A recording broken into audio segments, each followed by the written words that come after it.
aí, Nação Celeste, bora que bora aqui no canal Cruzeiro Nostalgia para mais um vídeo, sempre te atualizando sobre as últimas e principais notícias do nosso maior de Minas. Vamos lá, Nação, mais um vídeo que vocês acompanham aqui nesta segundona, semana, né, de duas partidas, quarta contra o Inter, domingão contra o Atlético Goianiense, e o assunto, a pauta deste conteúdo é sobre o futuro do Fernando Seabra, ao mesmo tempo em que já começa a ventilar-se, né, nomes para substituir o Fernando Seabra, que ainda é técnico do Cruzeiro, tá? Vamos lá, né? Ninguém aqui é criança, todo mundo aqui já é muito adulto. Todo mundo aqui, imagino eu, que acompanha as redes sociais, está em pelo menos um grupo do Cruzeiro, seja no WhatsApp, Facebook, Telegram, enfim. Está ciente de como a torcida do Cruzeiro está descontente com os últimos jogos do Cruzeiro nas mãos do Fernando Seabra.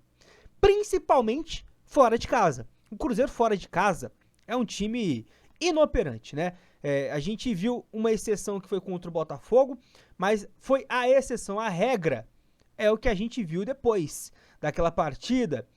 O empate fora de casa contra o Vitória, que só aconteceu graças ao Neres. Eu não sei o que seria daquele jogo se não fosse aquela expulsão. O que aconteceu ontem contra o Internacional. É o nível de futebol que o Cruzeiro vem apresentando fora de casa. E acabamos de investir mais de 200 milhões de reais com a chegada de alguns reforços, né? Bom, rapaziada, com isso, não é possível apresentarmos o futebol que apresentamos ontem, porque não é compatível mais com a nossa atual realidade financeira, a realidade, né, em termos de projeção neste Campeonato Brasileiro. A briga do Cruzeiro não é mais para permanecer na Série A, ou para ficar na primeira parte da tabela, ou quem sabe buscar uma vaga na Copa Sul-Americana, não, é Libertadores. E por conta de todo esse contexto, a batata já assou do Fernando Seabra. Eu diria para vocês que a cada 10 cruzeirenses, 8 demitiria agora, se tivesse a caneta do Pedrinho ou do Matos. Demitiria neste momento e buscaria um novo técnico, né? Inclusive aproveitando os quase 15 dias que o Cruzeiro vai ter sem jogos. A gente vai ter data FIFA agora, nessas próximas 2 semanas, né? Por conta de jogos das eliminatórias. E aí, consequentemente, se chega algum treinador no Cruzeiro ou em qualquer outra equipe, esse cara vai ter ali bons dias para poder conhecer o elenco. E deve acontecer com algum time. E muitos querem que aconteça com o Cruzeiro. Então é o seguinte, nação. Em cima disso, muito burburinho a respeito da saída do Seabra no Cruzeiro. Inclusive o Matos respondeu nesta segunda, né? A respeito do futuro do Fernando Seabra. Eu até já trouxe essa resposta mais cedo no meu primeiro vídeo do dia, e o vídeo tem essa capa aqui, que justamente dá, né, o recado do Matos a respeito do futuro do Fernando Seabra. E o Matos, ele é bem enfático, até coloca como piada a possibilidade de demitir o Seabra nesta semana. Mas a torcida do Cruzeiro já não tem mais paciência, tá? Eu acho que, repito, a cada 10 torcedores, 8 já teve a sua paciência esgotada com o Fernando Seabra, e tem uns 2 ali talvez mais relutantes, ou talvez querendo dar essa semana pro Seabra, quem sabe, né, conseguir 2 vitórias em casa e ter uma tranquilidade nesses dias de folga, né, que é outra coisa também, né.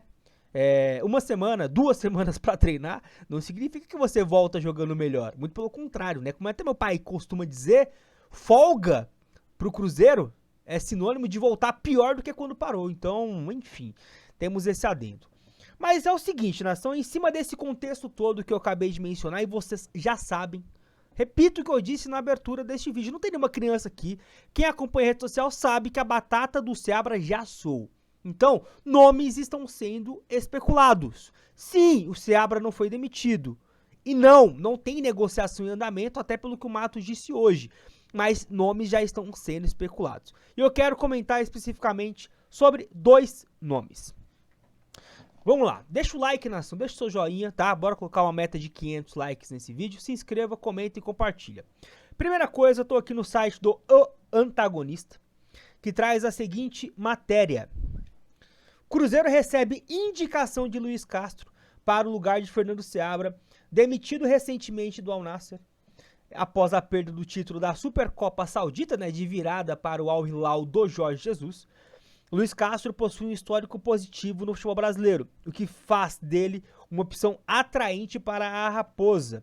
Matéria de hoje à tarde, próximo das 3 horas, no site O Antagonista, tá aí o Luiz Castro. Eu não vou ler toda a matéria, tá? A matéria fala aqui de indicação, a matéria traz aqui algumas aspas, por exemplo, do jornalista Jairci Carvalho, pontuando ali algumas questões de bastidores do Cruzeiro, como ele está recebendo o posicionamento da diretoria sobre o Fernando Seabra, e aí ele também comenta um pouquinho sobre o Luiz Castro, tá? Mas eu quero focar aqui neste nome, nação. Você aí do outro lado, acha que o Cruzeiro demitindo o Fernando Seabra, Luiz Castro, seria o melhor ou um dos melhores nomes que hoje estão livres no mercado, nação? Qual é a sua visão? Porque, vamos lá, muita gente se esquece, e eu tenho que pontuar isso aqui pra vocês, porque a gente acha no futebol que as coisas acontecem como fórmula mágica. E até acontece, só que quando acontece é a exceção, não é a regra. Quando você tem um trabalho vitorioso, esse trabalho, ele geralmente, na maioria das vezes, ele consiste por uma característica: longevidade. Ah, mas tem tal exemplo. Este exemplo é a exceção. Se você pega, né, os últimos campeões brasileiros, campeões da Libertadores, se você pegar qualquer título, você vai ver que teve um trabalho, que ele teve um início há meses. Quem dirá, talvez mais de um ano, que já é muita coisa para a nossa realidade. E aí, por que eu estou dizendo isso? Porque este senhor, o Luiz Castro, que vocês estão vendo na tela, a matéria crava que ele teve uma passagem de sucesso no futebol brasileiro. Só que a matéria esquece de mencionar, e eu li ela toda, que mais da metade da passagem do Luiz Castro foi sobre grande crítica do torcedor do Botafogo. O Luiz Castro, ele vai ter sucesso em abril, maio e junho. 3 meses e meio, que ele sai, se não me engano, em julho, né?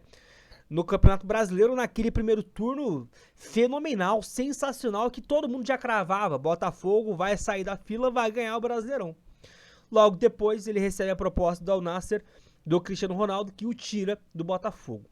Antes disso, Nação Celeste, só para pegar o recorte de 2023, o Botafogo ele é eliminado na semifinal, aliás, na fase de grupo do Campeonato Carioca, não tem a capacidade de ir para a semifinal. Joga a Taça Rio, onde inclusive, se não me engano, é campeão, né? Esse ano, inclusive, também jogaram a Taça Rio. E ali, há quem diria, muita gente, para não falar 100% dos botafoguenses, 99% queria a cabeça do Luiz Castro. O Textor bancou. Aí a minha pergunta para vocês é, diante de início ruim do Luiz Castro, você aí teria essa paciência que o Textor teve? Então, sim, não tem fórmula mágica. Não existe fórmula mágica. Então fica uma reflexão, porque parece que o Luiz Castro, porque eu tô vendo muita gente falar do Luiz Castro, né? Parece que é o Guardiola que está disponível. E, poxa, ele acabou de sair do Al Nassr com um trabalho inconsistente. Nos últimos 3 anos, é o pior trabalho de um técnico no Al Nassr na Liga Saudita.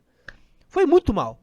E olha, com um time muito bom. Ah, tem um time melhor do que ele, que é o time do Al Hilal, que bateu vários recordes na última temporada. Mas esse Al Nassr ficou muito atrás do Al Hilal lá. E o Luiz Castro é apontado como o principal responsável por esse trabalho inferior aos últimos 3 anos, né, do próprio Al Nassr. No Botafogo, é um trabalho de 3 meses, vamos arredondar, muito bons. Mas antes disso, um time muito inconsistente, que não conseguia vencer o Olaria no Campeonato Carioca. Então, parece, repito, que é o Guardiola que está disponível. Parece que é o Luxemburgo de 2003. Não, rapaziada. É um treinador que não é certeza de absolutamente nada. Um fato positivo, já conhece o futebol brasileiro. Um fato positivo, teve um trabalho, uma última imagem no Brasil muito boa, sensacional com o Botafogo. Mas também tem os lados negativos. O último trabalho dele, o trabalho em si no Botafogo, se você pegar, eu vou repetir, todo o trabalho no Botafogo, ele teve mais momentos de tiroteio do que de pacificação com a torcida. Sabe, isso é matemática, é fato, não é nem opinião. Ele saiu com uma imagem muito boa, mas a gente tem que relembrar esses detalhes, tá? Então é isso, nação. E aí, uma outra coisa que eu queria comentar para poder encerrar esse vídeo. Já trouxe aqui para vocês a indicação, né, que a matéria traz, que é do nome do Luiz Castro. Dei um pouco da minha opinião, que é um pouco contraditória da maioria. E, na verdade, a minha opinião, ela já tá vindo com uma pergunta. Você teria paciência? Ponto, tá? Não vou nem comentar se seria um bom ou um mau nome. Só acho que não é a salvação da lavoura como a maioria tá fazendo parecer, por aí. Aí tem uma outra coisa que eu quero comentar para encerrar esse vídeo. Se você acompanha esse canal, se você é cruzeirense, pelo amor de Deus, não peça Fernando Diniz no Cruzeiro. Pelo amor de Deus. Eu tô pedindo aqui, ó. Pelo amor de Deus, tá? Fernando Diniz no Cruzeiro, eu espero que eu nunca veja isso. Diniz é um péssimo treinador? Péssimo ele não é. Mas ele é um baita treinador? Também não acho que ele é um baita. Ah, mas ele é atual campeão da Libertadores.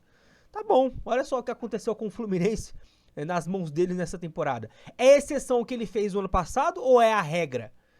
É a mesma coisa que eu falei do Luiz Castro. A gente gosta de pegar recortezinhos e achar que a gente tá, né, vendo ali o Guardiola, o José Mourinho nos seus auges. Não, gente. Pelo amor de Deus. Assim, né, vamos abrir a mente e contextualizar as coisas. O tipo de trabalho em si do Diniz já me desagrada. Pô, se pegar o último trabalho dele, o recorte, no Fluminense, pô, pra você o que é algo consistente? Bater campeão da Libertadores e rebaixado no outro ano? Porque é pra onde o Fluminense estava indo com ele. Então assim, né? Não dá, tá? Pela forma como ele joga, né? Como ele faz as suas equipes jogar, e foi assim no Audax, no Atlético Paranaense, tentou implementar isso em outras equipes também, como por exemplo no Santos, e foi o auge dele no Fluminense, né? Mas esse estilo de jogo eu não curto, não gosto de jeito nenhum. É uma exceção no futebol brasileiro, né? A gente não vê isso por aí. E o último trabalho dele, pô. Olha o recorte desse ano. Qual que vai ser a coerência que nós vamos utilizar para atirar no Seabra e querer abrir as portas pro Fernando Diniz? Enfim, sei lá. Comentem, opinem, cornetem, me julguem, concordem, fiquem à vontade, deixa o likezão também, conto com a sua ajuda. Tamo junto, nação!